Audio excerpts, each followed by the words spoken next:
Jesse James robbed banks and killed people, but he became an American hero. How did that happen? A journalist from Missouri made up a nice story to sell newspapers and attack the government. Hollywood bought that cheap version and repeated it for 100 years.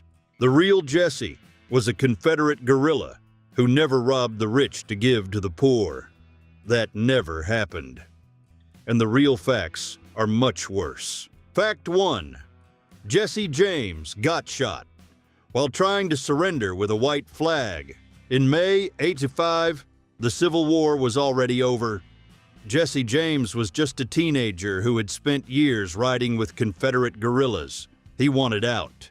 He grabbed a white cloth, went up to a Union patrol, and tried to surrender. A federal soldier shot him anyway. The bullet went through his right lung. He almost died right there, in the middle of the Missouri dust. He spent months recovering, and the whole time he was lying in that bed, one thing was becoming clear. Surrendering didn't make any difference at all. The government wasn't going to let former guerrillas just go home and move on with their lives. That one shot changed everything. The kid who wanted peace became one of the most wanted outlaws in American history. And the craziest part is that almost nobody knows this part of the story. Hollywood never tells it. Fact 2. Jesse James was a devout Baptist who went to church regularly. Imagine the most wanted man in America, sitting in a church pew every Sunday. That's exactly what Jesse James did for 5 years in Nashville. He went by J.D. Howard, a quiet family man, and attended the same Baptist congregation week after week. He quoted the Bible in personal letters and made sure both of his kids were baptized. The neighbors liked him. They thought he was a serious Christian, a trustworthy guy. Nobody suspected a thing. The detail that gets you is that his faith seemed real. It wasn't just a cover. He himself said he truly believed. So there you had a man who robbed banks and trains, who had blood on his hands, and who the very next Sunday was bowing his head in prayer. That contradiction says more about Jesse James than any shootout. Fact 3. Jesse's mother sold stones from her son's grave for 25 cents. Zerelda Samuel lost her son in a brutal way, a shot in the back, inside his own home. But if you think she just sat around crying, you don't know this woman. Weeks after the burial, Zerelda was already charging 25 cents to anyone who wanted to see Jesse's grave on the farm in Kearney, Missouri. And she didn't stop there. She pulled granite stones from around the grave and sold them as souvenirs. When they ran out, she bought new ones and put them back as if they were the originals. Nobody complained. The line of curious visitors only kept growing. Zerelda understood before everyone else something that only became clear decades later. The name Jesse James was worth money. Was she a grieving mother? No doubt. But she was also a woman who knew how to do business with what she had. And what she had was the grave of America's most famous outlaw. Fact 4. The man who killed Jesse was killed the exact same way, 10 years later. Bob Ford became famous for one thing, shooting Jesse James in the back. It happened in April 1882, inside Jesse's house. While he was fixing a picture on the wall, Ford became the worst kind of celebrity. Everybody knew his name, but nobody wanted to shake his hand. He opened a saloon in Creede, Colorado, trying to start over. It didn't work. In June 1892, Edward O'Kelly walked into the bar and fired 2 shotgun blasts into Ford's back. 10 years later, the same death, by the same method. Ford was only 29 years old. And the strangest part? O'Kelly was arrested and sentenced to life, but eventually got released. A popular petition argued that he had done Jesse's legacy a favor. Nobody knows if it was a coincidence. But the American public loved the symmetry and never let that story die. Fact 5.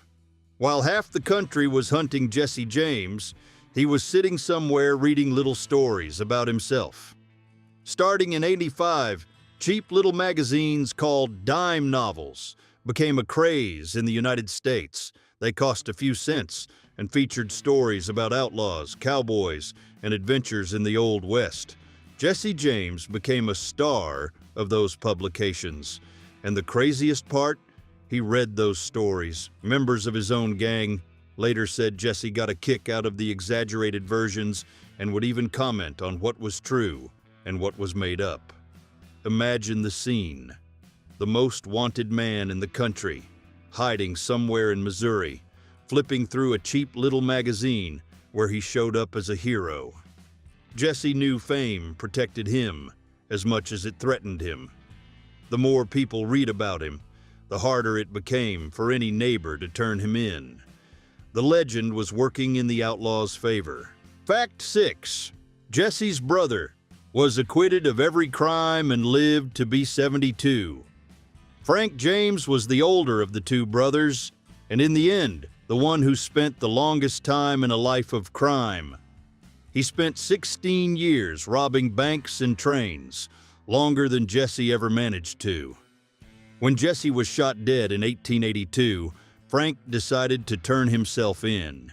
He went on trial for murder and several other crimes, and he was acquitted of all of them, every single one.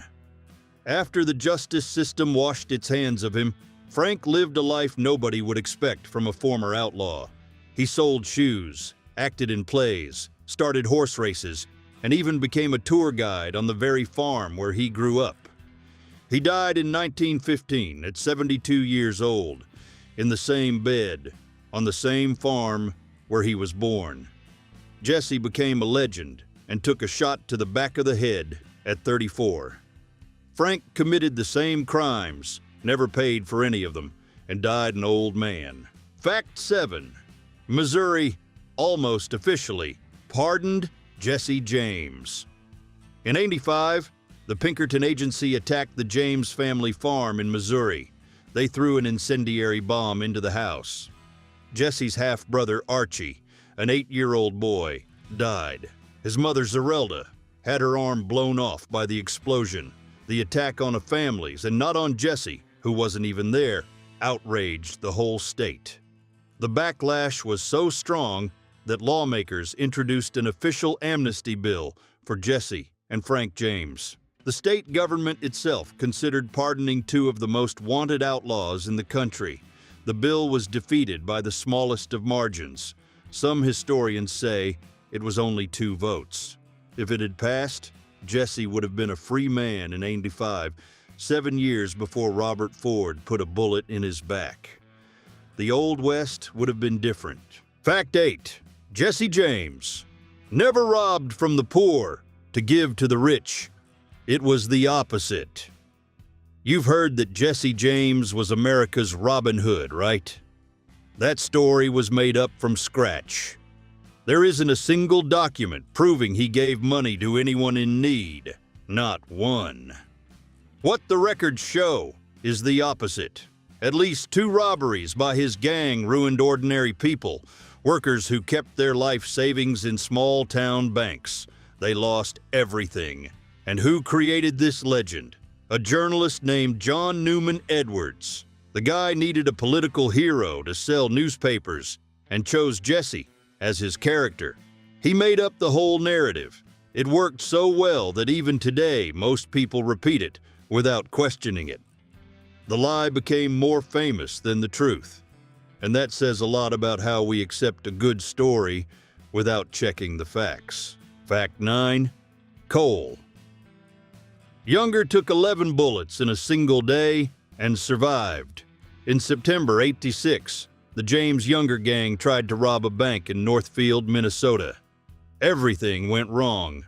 The townspeople fought back with gunfire, and what was supposed to be a quick robbery turned into a war in the streets.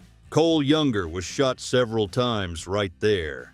He managed to escape, but spent 2 weeks dragging himself through the Minnesota woods, bleeding and with no food, until he was captured.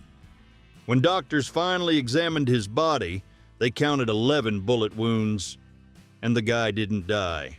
He served 25 years in prison, got out, put together a Wild West show, wrote a book about his own life, and died at 72 of natural causes. 11 bullets in his body, and he died an old man. If there was anyone who refused to die in the Old West, that guy was Cole Younger. Fact 10. Jesse James had a flaw Hollywood never shows. Every movie shows Jesse James with that steady hero stare. But in real life, the guy could barely keep his eyes open properly. Jesse suffered from chronic blepharitis, an inflammation of the eyelids that made his eyes red and watery all the time. People who knew him described a man who blinked non-stop, with eyes so irritated it was impossible to ignore. It didn't mess with his aim, but it was so noticeable that witnesses used it to identify him. The most wanted outlaw in the Old West could be recognized just by his eyes. But Hollywood chose to invent a perfect-looking cowboy. In reality, Jesse was an average-height guy with eyes that wouldn't stop watering. Fact 11. The gang robbed a bank and walked away with only $80. Imagine planning a bank robbery, risking getting shot, and in the end, walking away with $80 in your pocket. Well, that's what happened to the James Younger gang. On at least 3 occasions, Jesse James and his partners stormed banks in small towns across the southern United States and came out empty-handed. The 1870s were brutal for the American economy. The Civil War had destroyed the South. Local banks barely had any cash on hand, and many existed more on paper than in practice. The gang would show up armed, threaten everybody, and when they opened the safe, they'd find an amount that barely paid for the horse's shoes. $80 was equal to a ranch hand's week of work. The famous American Robin Hood was risking his life for an amount that didn't even cover the cost of the getaway. Fact 12. The governor of Missouri paid to have Jesse James killed with railroad money. Governor Thomas Crittenden had a problem. Missouri law kept him from using public money to put a bounty on Jesse's head. The assembly blocked that idea, so Crittenden went knocking on the railroad's door. The same companies the gang had been robbing for years. They agreed to pay out of their own pockets. But the deal went beyond a reward. Crittenden sat down with Bob and Charlie Ford before the shooting and worked it all out. You kill Jesse, and I'll make sure nobody goes to prison. On April 3rd, 1882, Bob Ford shot Jesse in the back inside his own house.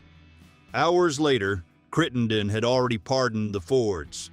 The state of Missouri hired out a murder with corporate money and gave the hitmen immunity the very same day. Try finding that in a Hollywood movie. Fact 13. Jesse James prayed every day and saw nothing wrong with it. In the letters he sent to his mother and wife during the years he lived on the run, Jesse James quoted the Bible all the time. He asked for blessings, talked about salvation, and thanked God for being alive. And it wasn't an act. The guy really believed it. In his mind, the law chasing him was corrupt. The banks he robbed were tools of the devil, and if he died, it was because God wanted it that way. It all fit perfectly into a logic he had built for himself. The strangest part is that this wasn't rare in the Old West. Many outlaws had that same mix of faith and violence, as if one thing didn't cancel out the other. Jesse went even further. He prayed before bed, read passages from the New Testament, and still planned robberies the next day. He wasn't pretending to be holy. He really thought he was. Fact 14. Jim Younger, from Jesse James's gang, asked to get married. When they said no, he killed himself. Jim Younger spent 25 years locked up in a Minnesota prison. He got out in 1901 on parole that didn't allow him to leave the state. After all that, The guy just wanted to live in peace. Then in 1902, he met Alex Muller, a journalist, and fell in love. He did what any man would do. He asked the authorities for permission to get married. They said no. The reason? The marriage would create publicity and violate the terms of his parole. The man survived shootouts, a disastrous robbery in Northfield, and a quarter-century behind bars. But he couldn't handle being told he couldn't marry the woman he loved. 3 months after his request was denied, Jim killed himself with a gunshot to the head in a hotel in St. Paul. He was 54. Fact 15. In 8 by X, Jesse James's gang rode into Northfield, Minnesota, thinking it would be just another easy bank robbery. They were dead wrong. The townspeople grabbed rifles, shotguns, and whatever they had on hand, and opened fire on the outlaws. 2 gang members died right there, and others were captured days later. Jesse and Frank barely escaped, but the gang never recovered. What makes this different is what came after. Northfield never forgot that day. Every first weekend in September, the town holds a festival called Defeat of Jesse James Days, with shootout reenactments and museums dedicated to the confrontation. While the rest of America spent decades turning Jesse James into a movie hero, Northfield made a point of remembering the other side. Ordinary citizens stood up to the most feared outlaws in the country and won. Fact 16. Jesse James lived for 5 years in Nashville under the name J.D. Howard. He paid for everything in cash, raised horses that were way too good for a simple tenant farmer, and got strange visitors every now and then. The neighbors could tell something was off. One of them even suspected that this man wasn't who he claimed to be. But here's the detail nobody tells you. Nobody in Tennessee was looking for Jesse James. The reward was a Missouri thing. To the local authorities, that quiet man who paid on time wasn't anybody's problem. Jesse didn't survive because he was good at hiding. He survived because the bureaucracy between states made the search practically non-existent outside Missouri. He could have been arrested several times if someone had bothered. Nobody did. Fact 17. In January of 1985, Pinkerton agents threw an incendiary device into the James Samuel family home. You probably picture the Pinkertons as the lawmen. Well, on that January night in '85, they got it very wrong. The agency, backed by railroad companies, sent its men to the James Samuel family farm in Missouri. The plan was to catch Jesse and Frank James. The problem? Neither of them was even there. The agents threw an incendiary device through the window. The explosion killed Archie Samuel, Jesse's half-brother, an 8-year-old boy. Zerelda, the James brothers' mother, lost her right arm, all because of bad information. And what happened to the agents? Nothing. Not one of them went to trial. Pinkerton never admitted the mistake. That episode completely changed public opinion about Jesse James. From wanted outlaw, he became a victim in the eyes of many people. Sometimes the ones doing the hunting end up creating the myth. Fact 18. After Jesse James died in 1882, at least 6 men showed up claiming they were the real Jesse. Their story was always the same. The death had been staged, and Jesse had escaped. The craziest case was J. Frank Dalton, who showed up in 1948 in Lawton, Oklahoma, swearing he was Jesse James. The man claimed to be over 100 years old. Dalton died in 1951, and plenty of people believed him until the end. The question nobody could stop asking was simple. Who was really in that coffin? In the 1990s, they opened the grave in Kearney, Missouri, and ran a DNA test. The result, it was Jesse Woodson James, no doubt about it. But what stands out is that even with science proving it, imposters kept popping up. There's something about Jesse James that makes people want him to still be alive. Like the legend was too good to end with a bullet in the back. Fact 19. Jesse James had a skill no movie ever shows. Everybody knows Jesse James as an outlaw, but few people know he understood horses better than almost anyone at the time. It wasn't just that he rode well. The guy knew how to judge breed, health, temperament, and racing potential. When he fled to Nashville under a fake name in the 1870s, he got work evaluating horses at local races. That job wasn't for just anybody. It took real knowledge, the kind farmers and breeders respected. Think about that.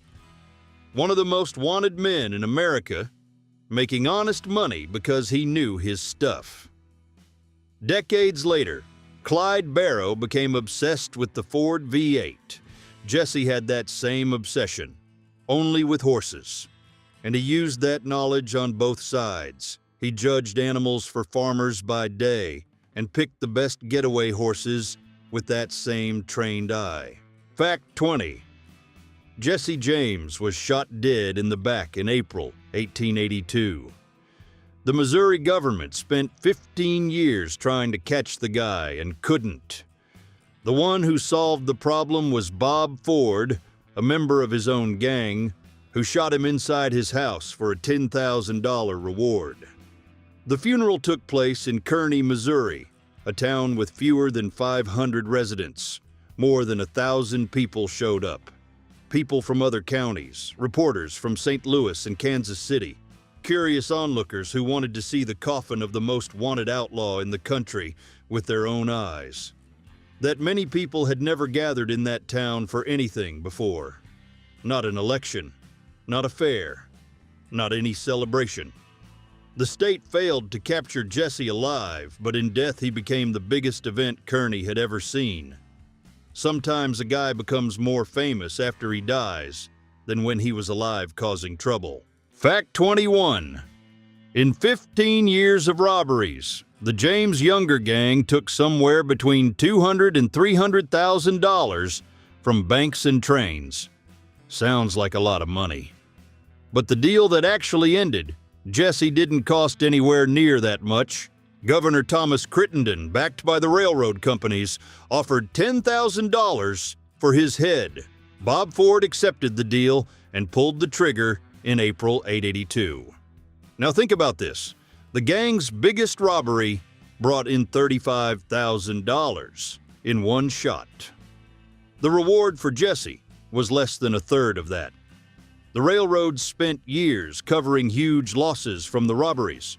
But when it came time to end the problem for good, the price was a bargain. The system didn't need an army or an ambush. It needed a friend willing to betray him for a handful of dollars. And it worked. Fact 22.